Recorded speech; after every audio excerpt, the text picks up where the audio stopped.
Vamos iniciar agora nossa segunda aula de estruturas algébricas. Um dos objetivos desta aula é definir o que são grupos cíclicos, mas antes precisamos definir a potência em um grupo multiplicativo. Então, se você tem G, um grupo multiplicativo, há um elemento de G em M, um número inteiro, a enésima potência de A é o elemento denotado, convencionalmente por A elevado a M, e definindo da seguinte forma: recursivamente, se M é maior ou igual que zero, A elevado a zero é o elemento neutro do grupo, e recursivamente A elevado a M é A elevado a M menos 1 vezes A, se M é maior ou igual que 1. Se M for menor que zero, nós definimos A elevado a M como sendo A elevado a menos M. Como M aqui é negativo, menos M se torna positivo. Então, essa potência aqui está definida no item 1. Aí eu tenho que pegar esse A elevado a menos M e fazer o inverso dele. Por exemplo, em S3, que é o grupo das bijeções do conjunto 1, 2, 3 nele mesmo, vamos considerar o elemento F5, que é a bijeção, que 1 vai no 2, 2 vai no 3 e o 3 vai no 1.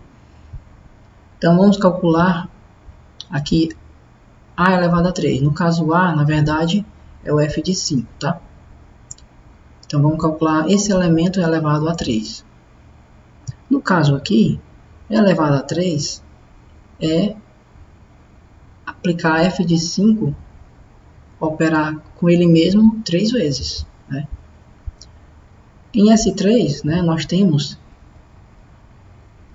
que a operação é a composição. Então, F5 aqui elevado a 3 seria F5 composto por F5 composto por F5. Então, vamos fazer isso. Vamos fazer primeiro F5 composto por F5. F5 composto por F5, nós vimos na aula anterior,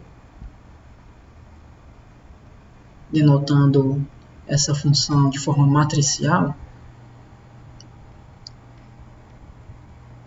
nós utilizamos o seguinte procedimento. Nós vemos aqui, isso aqui vai dar uma outra matriz, no caso aqui uma outra função.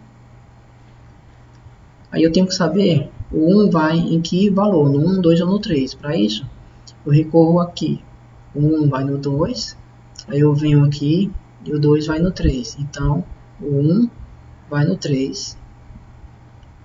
Depois, o 2 aqui vai no 3 e aqui o 3 vai no 1. Então, portanto, o 2 vai no 1. Aqui o 3 vai no 1 e aqui o 1 vai no 2. Portanto, no final das contas, o 3 vai no 2. Então, F5 composto por F5 dá essa função aqui. Aí vou fazer agora compor por F5 de novo. Então, eu vou repetir aqui a F5, que é 1, 2, 3, 2, 3, 1. Agora eu vou colocar 1, 2, 3 e essa composição aqui que acabamos de fazer, que é 3, 1, 2. Então, isso aqui dá uma nova função, uma nova objeção. Então, vamos ver aqui em quem o 1 vai. Então, aqui o 1 vai no 2, e aqui o 2 vai no 1, portanto, o 1 vai no 1. Aqui o 2 vai no 3, e aqui o 3 vai no 2, portanto, o 2 vai no 2. Aqui o 3 vai no 1 e o 1 vai no 3. Então, no final das contas, o 3 vai no 3. Então, no final das contas, a F5 elevado a 3, essa bijeção elevada a 3, dá essa função aqui. E essa função aqui é a F0, o elemento neutro do S3, ou seja, é a identidade. Nós temos aqui algumas propriedades básicas, que decorrem da definição de grupo multiplicativo e potência, que são resultados que vêm lá da teoria dos números mesmo, né, e que se repetem aqui na teoria de grupos, né? Se você tem G um grupo multiplicativo, A elemento de G e Mn números inteiros, então vale que o produto de potências de mesma base é você repetir a base e somar os expoentes, tá? Então, nós temos essa mesma propriedade que vem da teoria ali dos conjuntos, né, em números reais, vem também aqui para a teoria de grupos, e que A elevado a menos M, você pode também pegar A elevado a M e fazer o inverso desse elemento aqui. De modo análogo ao que fizemos para o caso de potências em um grupo multiplicativo, nós podemos definir também múltiplos, né, em um certo grupo de um grupo aditivo. Então, se você tem G, é um grupo aditivo, né, é um grupo munido da operação de adição. Se A é um elemento de G e M é um número inteiro, o enésimo múltiplo, né, de A é o elemento denotado por M vezes A. Então, isso aqui denota o enésimo múltiplo de A. Estamos denotando assim.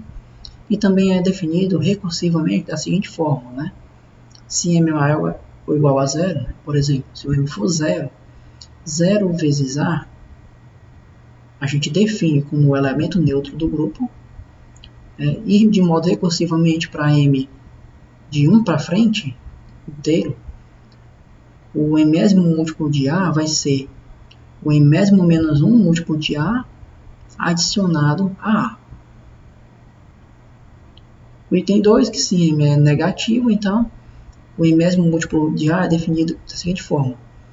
Nós pegamos menos M agora é positivo, então nós temos esse múltiplo aqui de A que é positivo e foi definido anteriormente pelo item 1, e tomamos o simétrico desse elemento.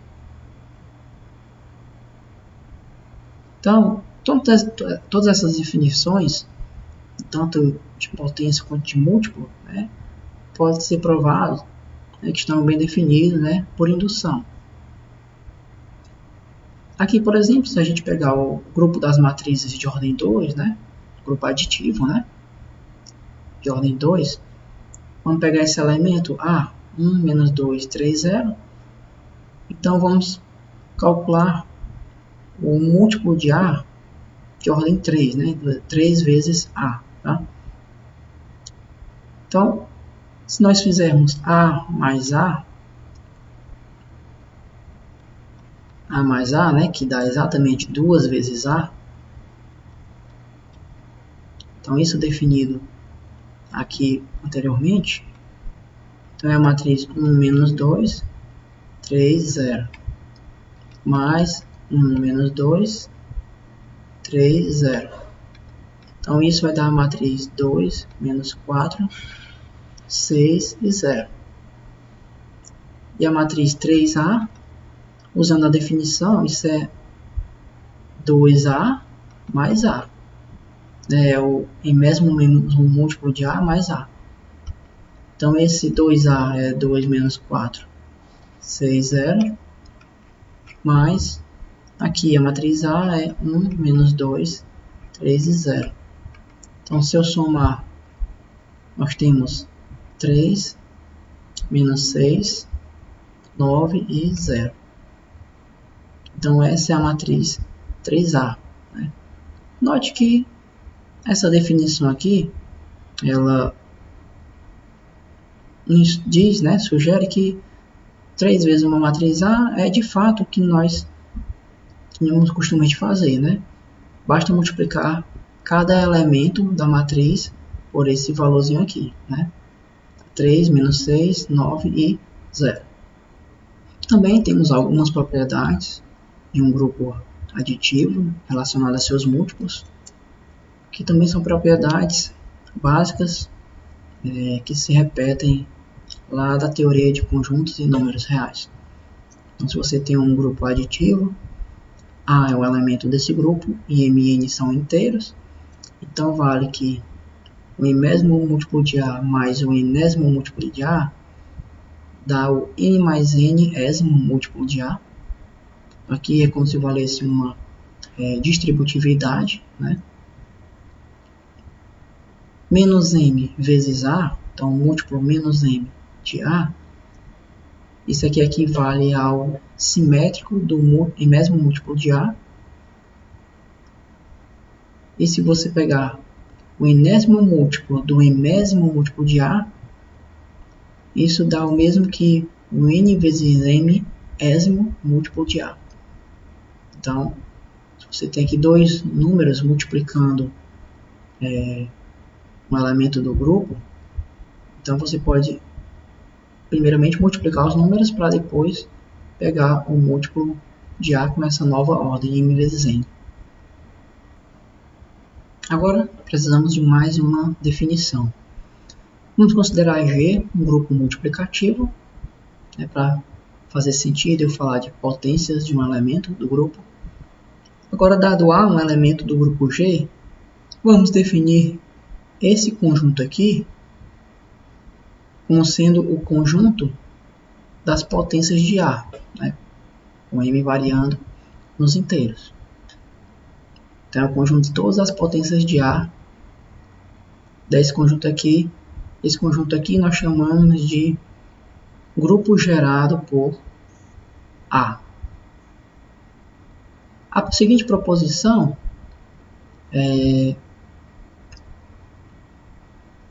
justifica, o que eu acabei de mencionar, que esse conjunto definido dessa forma, isso aqui é um grupo, tá? Então, o item 1 diz que esse conjunto gerado pelo elemento A é um subgrupo do grupo G. E o item 2 diz que se você tem um subgrupo do grupo G no qual o A pertence, então o subgrupo gerado por A está contido em H. Então, o item 1 nos diz que, de fato, esse conjunto é um grupo. Então, é o grupo gerado pelo elemento A. E o item 2 nos diz que esse conjunto aqui, esse grupo, ele é o menor subgrupo de G no qual o A pertence. Se você tiver qualquer outro subgrupo de G que contenha um A, então, na verdade, o subgrupo gerado por A vai ter que estar contido, vai ter que ser um subconjunto desse outro subgrupo. Enfim, chegamos na definição de grupo cíclico. Um grupo multiplicativo G vai se chamar de grupo cíclico se existe um elemento A em G tal que o grupo G ele é gerado por esse elemento A. Ou seja, se as potências de A nos dão todos os elementos do grupo G. Então, nesse caso, o elemento A é chamado de gerador do grupo G. Por exemplo, em S3, vamos determinar o grupo gerado pelo elemento, no caso aqui, é a objeção 1, 2, 3, 2, 3, 1, que nós estamos denominando desde a primeira aula de F5. Tá? Então, eu quero encontrar o grupo gerado pelo esse elemento F5. Então, se nós pegarmos F5 elevado a 0, isso é o elemento meio do grupo, por definição de potência, da F0. Então, para relembrar, essa aqui é a abjeção identidade, F5 elevado a 1, isso aqui, por definição, é a própria F5, então dela própria. F5 elevado a 2, que no caso aqui é F5 composto por F5, nós fizemos agora há pouco, nos dá a função F3, se você vê a abjeção que nós encontramos e vê na aula 1, você vai verificar que é exatamente a função f3, tá? Se fizermos f5 elevado a 3, que é f5 composto por f5 composto por f5, nós vimos que dá exatamente f0. Agora perceba o seguinte, se nós fizermos f5 elevado a 4, que por definição de potência é f5 elevado a 3 composto por f5, f5 elevado a 3 dá f0, ou seja, o elemento neutro. Composto por f5, isso dá a própria f5.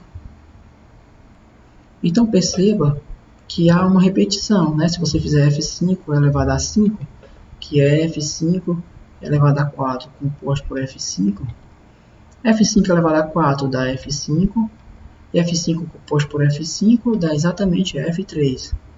Então perceba que as potências estão se repetindo, f0, f5, f3, depois f0, f5, f3, e você vai ter então uma repetição, né?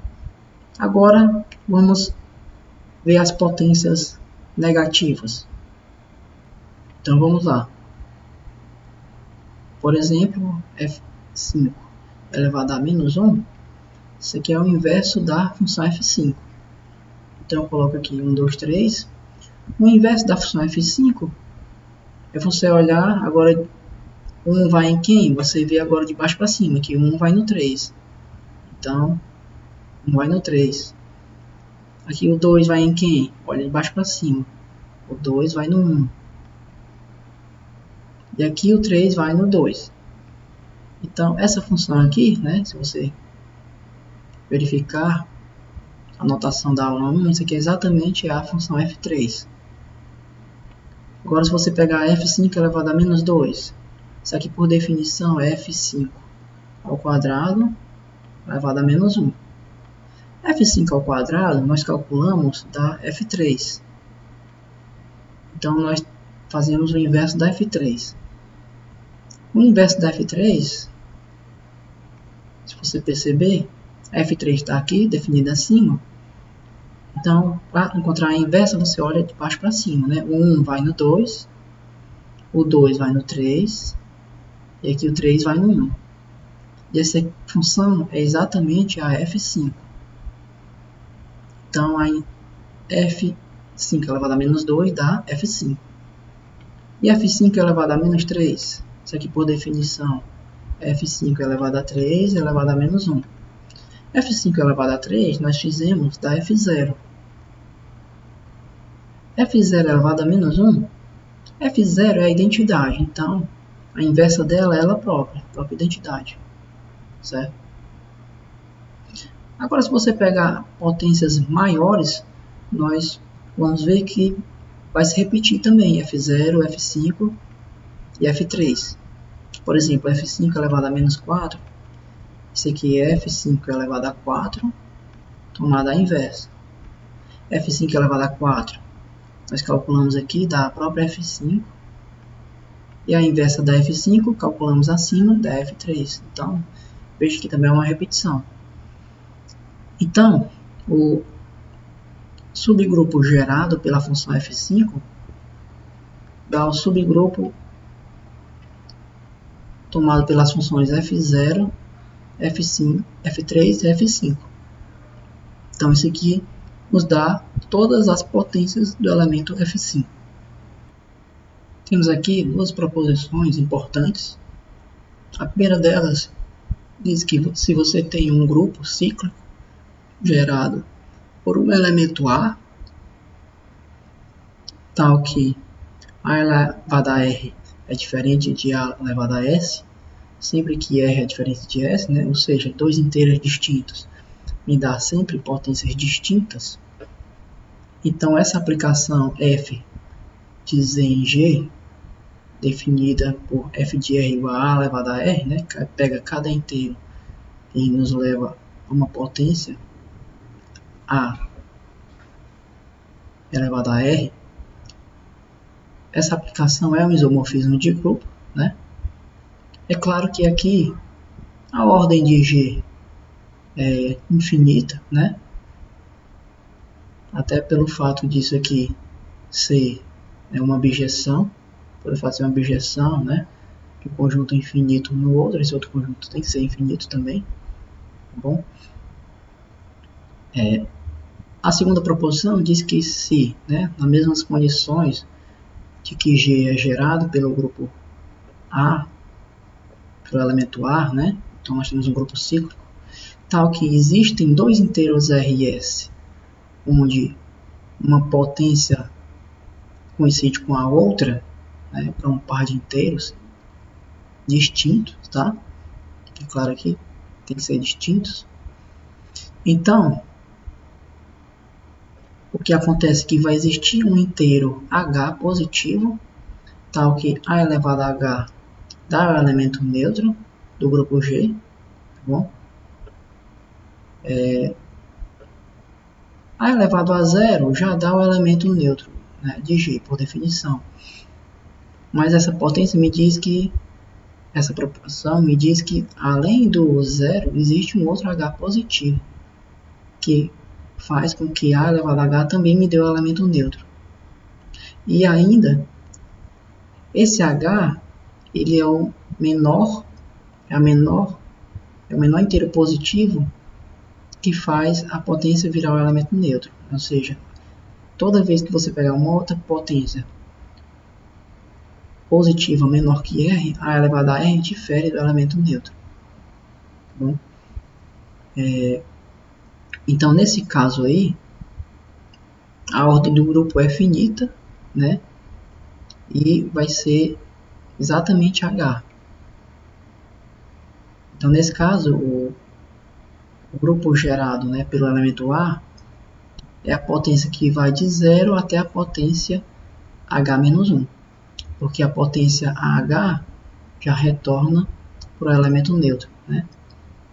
E note que todas as outras aqui, né, são diferentes de 0, né, que são valores menores, positivos e menores que H.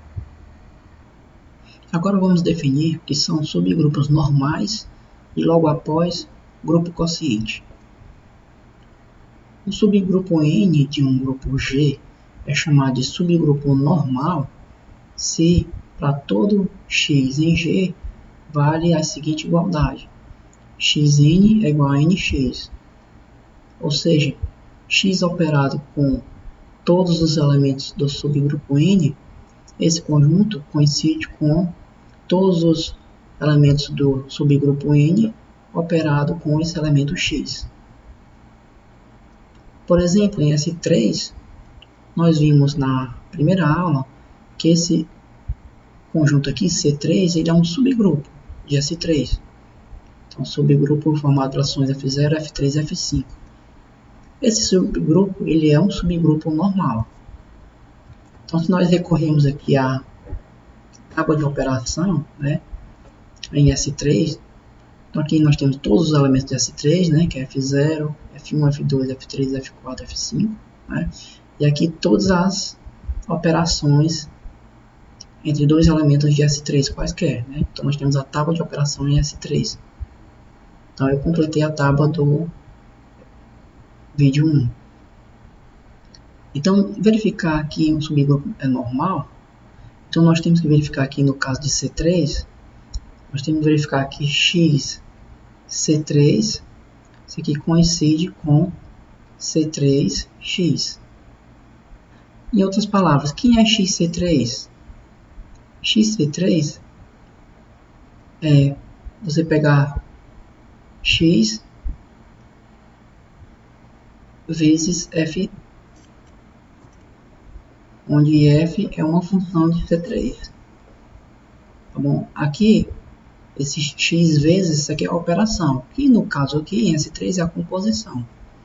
Então, tem que verificar que isso dá a mesma coisa que f operado com x, isso para toda f em C3. Tá bom?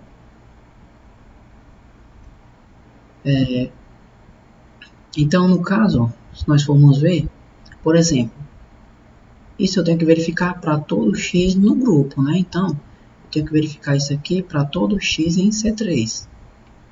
Desculpe, para todo x em S3. Ou seja, para todas as funções f0, f1, f2, f3, f4 e f5, tá? Então, vamos pegar, por exemplo, se x for minha função f0, f0 vai ser trivial, né? Porque f0 composto por qualquer função dá a própria função, tá? Então, f0 aqui é trivial, verificar essa identidade, né? Se você olhar para cá, ó, note que o nosso conjunto C3 aqui, vou destacar até de vermelho,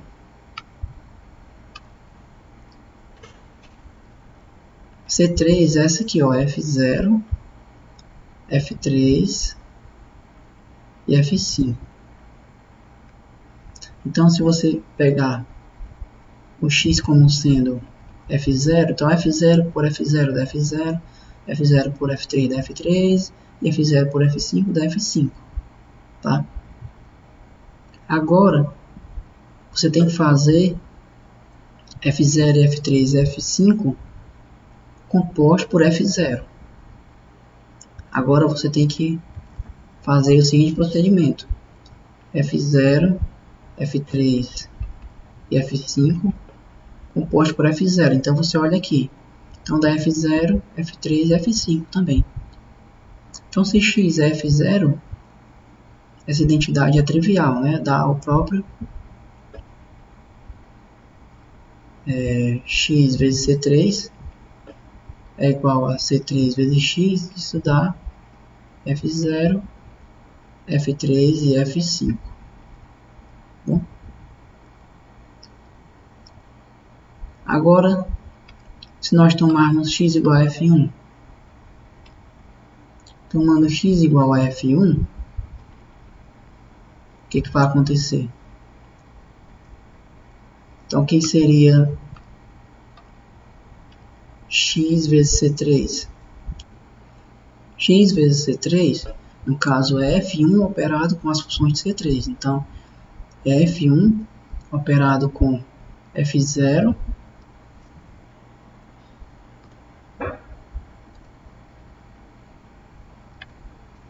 F3 e F5. No caso, vai nos dar F1, F2 e F4. F1, F2, F4. Agora, C3 vezes x, agora é C3 operado com F1. Então, é F0, F3 e F5. Agora, F0, F3, F5 operado com F1.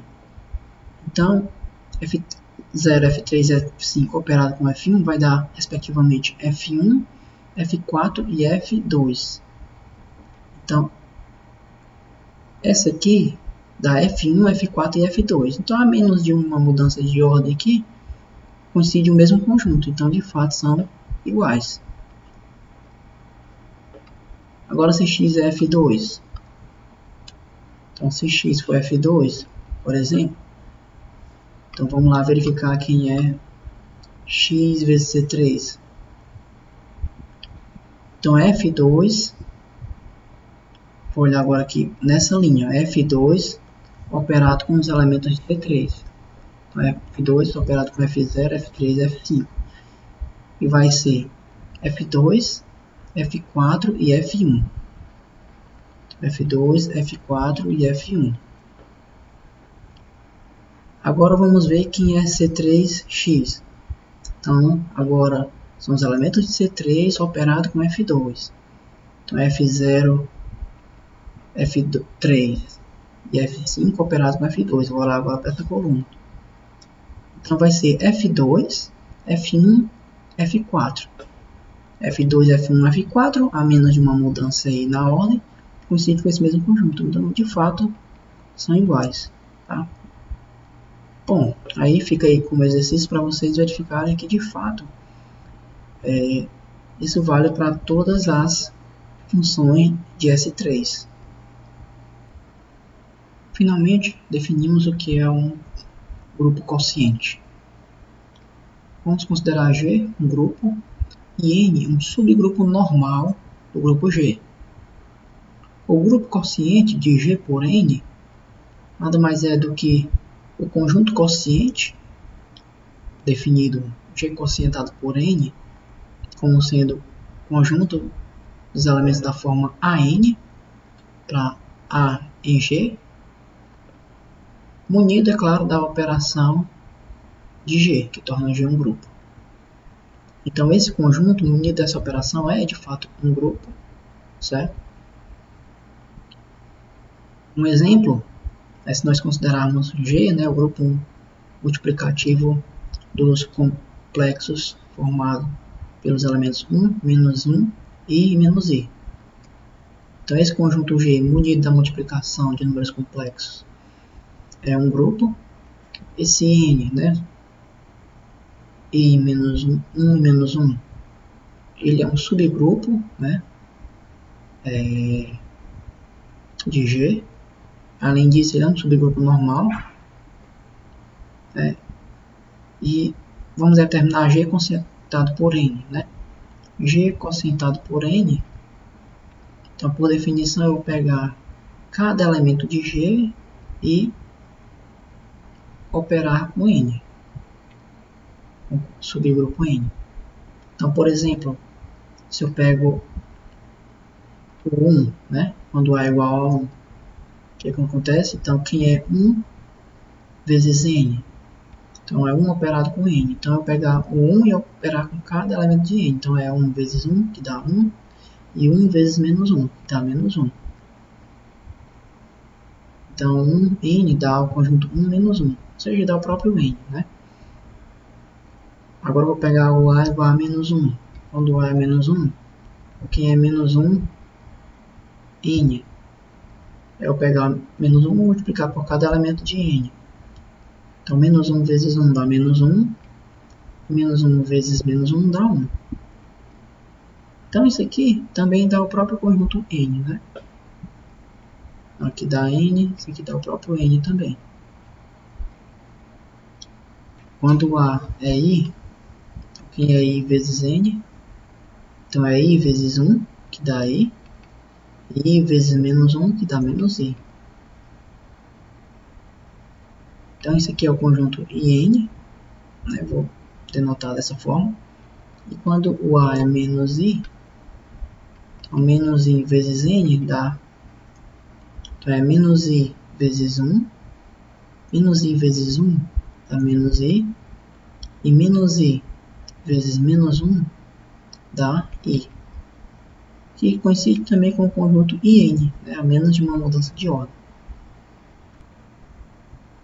Então, nesse caso, o grupo quociente de G por N dá exatamente o grupo N e o grupo IN. Chegamos agora a um importante teorema da teoria de grupos, que é o teorema do homomorfismo. Ele diz o seguinte: se f de G em L é um homomorfismo sobrejetor de grupos, e N é o núcleo do homomorfismo F, então o grupo quociente, G quocientado por N, é isomorfo ao grupo L. Tá? Então, assim, na verdade, se você tem f de G em L um homomorfismo, vamos esquecer essa parte de sobrejetividade. Se você tem f de G em L um homomorfismo, se nós pegarmos o núcleo do homomorfismo F, que nós provamos na aula 1, que era um subgrupo do grupo G, se pode provar, né, que além de ele ser subgrupo, ele é um subgrupo normal de G, portanto faz sentido em falar em grupo quociente de G quocientado por N. Agora, o teorema do homomorfismo diz que se esse homomorfismo for sobrejetor, o que acontece é que esse grupo quociente, G quocientado por N, é isomorfo ao grupo L. Ou seja, existe um homomorfismo de G quocientado por L, G quocientado por N, em L, né, um homomorfismo bijetor. Homomorfismo